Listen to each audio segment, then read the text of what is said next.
with that out of the way, we can go ahead and focus on the preseason, and I'm mainly going to focus right now on Ja Morant because in the most recent game, in the most recent preseason game, excuse me, I almost said postseason, he ended up suffering a right ankle injury, and this eventually led to him leaving the game rather early.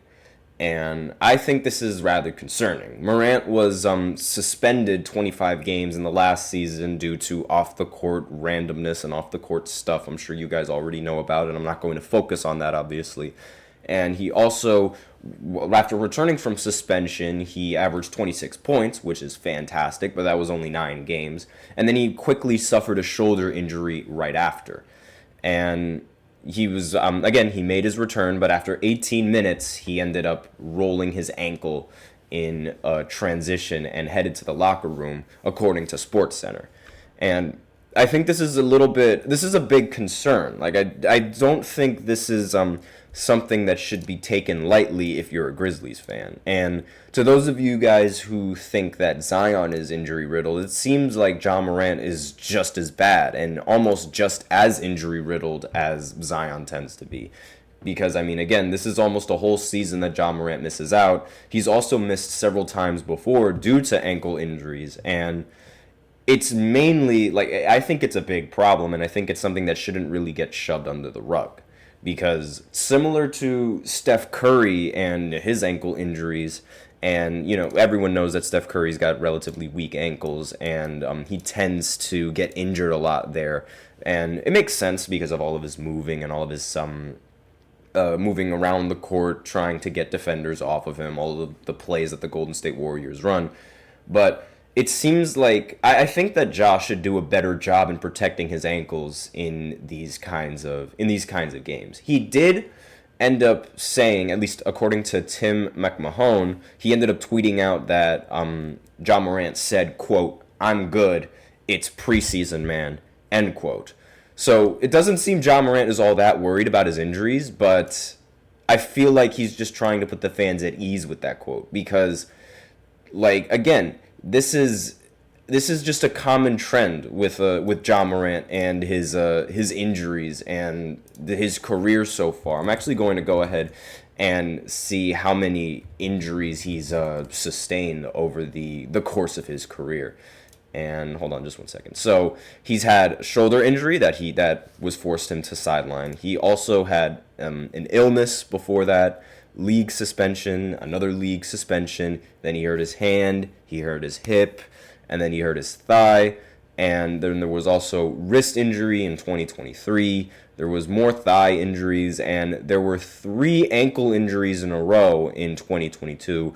Then there was also a knee injury in 2022, another ankle injury, another foot injury, another thigh injury. It's like everything that has to do with his legs, which is arguably like the best part of his game, is getting injured rather quickly. And some people, they're saying that he's going to be the modern-day Derrick Rose. I think a more accurate depiction is the modern-day John Wall, because these injuries, while they aren't really that major or as major as Derrick Rose's injuries over his career, they can build up.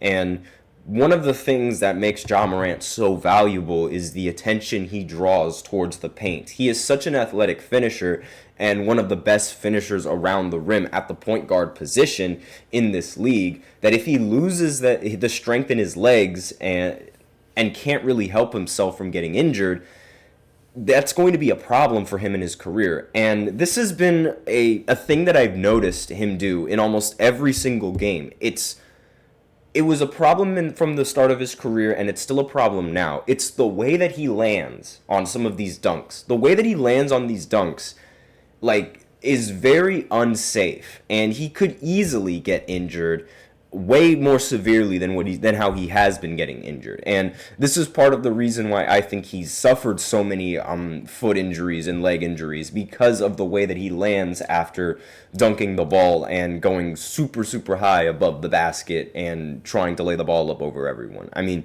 Yeah, it's fantastic, obviously. Like, I'm not going to say that it's not great and that's not valuable and he shouldn't be doing that, but definitely should do a much better job in protecting himself and in protecting his legs, because it's shown and it's proven that the Grizzlies cannot really do much without Ja Morant. It seemed like they were able to do something when a couple of seasons ago, when they went 20-2, I believe, when Ja Morant was sitting out.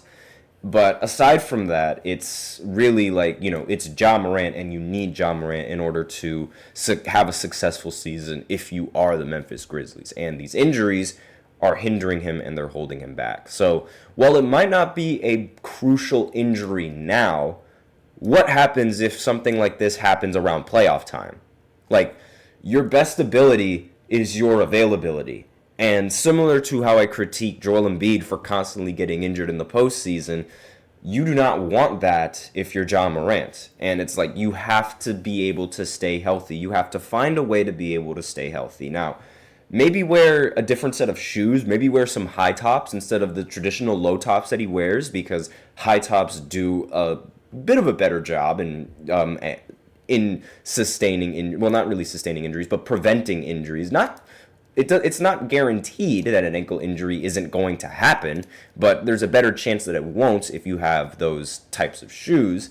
And also, Steph Curry, when he gets an ankle injury, and when he tends to get these types of ankle injuries, he also wears an ankle brace so that way he doesn't injure his ankle nearly as severely as you'd expect, and then he can return after a few weeks. So maybe that's something that Ja Morant should consider in adding into, like, the equipment that he wears, like, because I mean, you're going to need some sort of protection down there with the type of athletic plays that he makes, with how much he dunks the ball, with how much he tries to dunk the ball, with how much he goes up over taller defenders and lands a little bit awkwardly. You need that kind of protection over on your legs, because the last thing that you want is for him to actually live up to the title of the modern day Derrick Rose and suffer a very, very serious injury that ultimately prevents him from being the same explosive player that we're all accustomed to seeing. And that would be very tough, especially for Grizzlies fans and people who are a fan of Ja Morant's game. I might not be a fan of what he does off the court, but at the end of the day, he's still a very, very talented player and a very talented finisher around the basket. So I think he needs to take this injury as not necessarily needs to take it seriously, but as a sign, like, oh, okay, I should probably protect myself a little bit better so that way I can remain available for my team. Because he's seen on the sideline just how mediocre his team was without him. And even then, me saying mediocre is a little bit of an overstatement, because they were not a good team without Ja Morant, and they need him. So he needs to make sure that he can stay healthy for them throughout the entire season. So that's all that I really have to say. Again, he says that this isn't really that big of a deal. It's just the preseason, and Tim McMahon also tweeted out that it was a, quote, minor little tweak in his ankle. So it's not something major, but again, at the wrong time, if this happens at the wrong time, it could be detrimental to their season. So it's something that needs to be kept in mind, and something that should not really be swept under the rug and should be taken a little bit more seriously from Ja Morant, at least in my opinion. But that's all I have to say. Let me know in the comments what you guys think of this injury, if you think I'm sort of just being a little dramatic or if I'm blowing it out of proportion. But it is a very legitimate concern. So with that out of the way, we're going to go ahead and go into the second segment, where we talk about some celebrities who have predictions for this season. I'm mainly going to focus on the basketball celebrities and as opposed to like the other celebrities. But if there is some time, I might go ahead and mention what they have to say and whether or not I agree with it or not. But aside from that, I'll be right back after this short break. Be sure to stay tuned. I feel like I'm losing my mind. Is everybody in the world blind? Please, Lord, give me a sign, a sign. I feel like I'm losing my mind. Is everybody in the world blind? Please, wanna be the greatest. Everybody on the fake shit. I look around and feel like everybody is the fakest. I make this every day and I'm impatient, hoping one day I blow up from the basement. Statement, the top is so vacant. I don't hear shit that I think is amazing. Waiting for my day when I'm playing sold out shows for 1,000 faces. Hey, give me that crown, get in my way and to be put down. It ain't your place, all this my town. If I want that shit, then I'll get it right now. I'm losing it, the noose it fits, some losing shit, a stupid myth. You choose to live or choose to dip, you choose to fight or lose your grip and lose a gift. Oh, I feel like I'm losing my mind. Is everybody in the world blind? Please, Lord, give me a sign.